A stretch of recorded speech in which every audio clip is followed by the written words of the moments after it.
네, 유튜브 설춘환 캠퍼스입니다. 자, 여러분, 즐거운 월요일 오후입니다.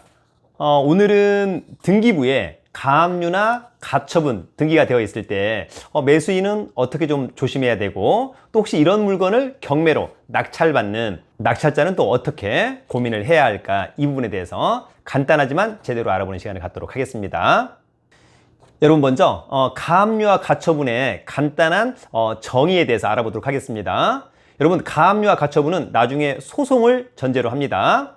다만 가압류는 채권자가 채무자한테 돈 받을 거 있을 때 하는 겁니다. 만약에 제가 여러분한테 돈을 5천만 원 받을 게 있다, 돈을 3천만 원 받을 게 있다. 그 원인은 다양하죠. 돈을 빌려주었다, 손해배상 청구 채권이 있다, 공사대금이 있다, 임차보증금이 있다. 그런데 여러분들이 돈을 저한테 안 준다, 줘야 되는데, 그러면 저는 소송을 해야 되겠죠. 근데 소송은 시간이 오래 걸려요. 오래 걸리는 동안 여러분들이 가지고 있는 아파트나 토지, 빌라 이런 것들을 제3자한테 팔아먹어 버린다면, 나중에 소송에서 여러분은 설춘환에게 돈을 5천만 원 줘라 이렇게 판결에서 이기지만, 이 판결문을 가지고 여러분이 당연히 그냥 알아서 돈을 주면 좋은데 잘 안 주잖아요. 그러면 이 판결문에 의해서 여러분들이 어떤 재산에 대해서 가령 강제로 매각을 해야 되는데, 재산이 없으면 이 판결문은 말짱 꽝이 될 수밖에 없다라고 하는 점. 그래서 사전에 소송하기에 앞서서 여러분의 아파트, 여러분의 토지를 잡아두는 절차, 이것을 우리가 가압류라고 하는 겁니다. 그래서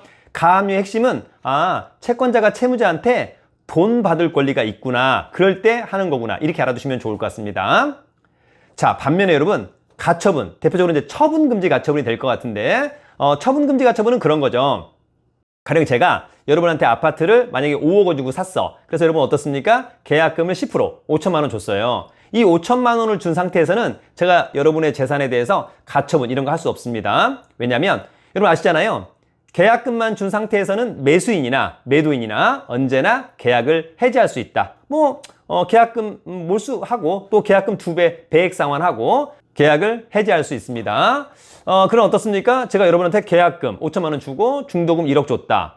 그런데 여러분들이 제3자한테 또 팔아먹으려고 한다. 또는 제가 잔금을 다 줬는데 등기를 해주지 않는다. 그럴 때 제가 여러분을 상대로 소유권 이전 등기 청구 소송을 해야 되는데, 근데 아무것도 안 하고 그것만 하다 보면 나중에 어때요? 소송에서는 여러분은 설춘환에게 그 아파트, 그 토지, 소유권을 넘겨줘라 라고 하지만 이미 그 아파트나 토지를 제3자한테 팔아먹었다라고 한다면 이 판결문은 역시 말짱 꽝이 될 수밖에 없다. 그래서 어떻습니까? 사전에 제가 여러분한테 매수한 그 아파트 또는 제가 매수한 그 토지를 팔아먹지 못하도록 처분금지 가처분 해놓고 나중에 소송에서 이기면 소유권을 뺏어오는 그런 거죠. 그래서 여러분, 앞서 얘기한 가압류는 돈 받을 거 있을 때 하는 거구나. 반면에 가처분은 돈 아닌 안 돈 받을 거 있을 때 하는 거구나. 이렇게 여러분 이렇게 이해를 하시면 될 것 같습니다. 자, 그런데 여러분, 우리가 이제 어떤 아파트를 매수하려고 하는데 만약에 가압류가 있다. 5억 원짜리 하는 아파트가 있는데 가압류가 2억짜리 있다. 어떻습니까?